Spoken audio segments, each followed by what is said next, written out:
আসসালামু আলাইকুম। চলে আসলাম রেস্টুরেন্টে। এটা হচ্ছে রাজেন্দ্রপুর নিরিবিলি রেস্টুরেন্ট।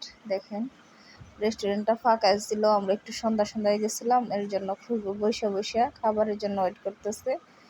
তো বললাম চলো হাত ধুয়ে আসি আর একটু ভিডিও করি। এই যে দেখেন, তারপর হাত ধুয়ে আসে আমি দেখি খুশবু খাওয়া দাওয়া শুরু হয়ে গেছে। আমি আসতে আসতে ও আগে হাত ধুয়ে চলে আসছে। এই যে দেখেন, ওর খাওয়া দাওয়া কিন্তু শুরু অলরেডি হয়ে গেছে। তো ওর মোরগ পোলাওই বেশিরভাগ পছন্দ, যেখানেই যাক না কেন ওর মোরগ পোলাও লাগবেই।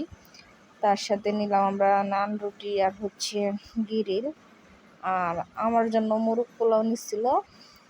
দেখেন, ওর খাওয়া দাওয়া শুরু। ওর বাবা টিস্যু দিতেছে জামার ভিতর, নাহলে সব মাখায় একবারে শেষ করে ফেলবে। এই যে দেখেন, আমাদের খাবার চলে আসছে। তো কার কার বাহিরে খেতে ভালো লাগে অবশ্যই কমেন্টে বলবেন। শুভ দুপুর, আল্লাহ হাফেজ সবাইকে।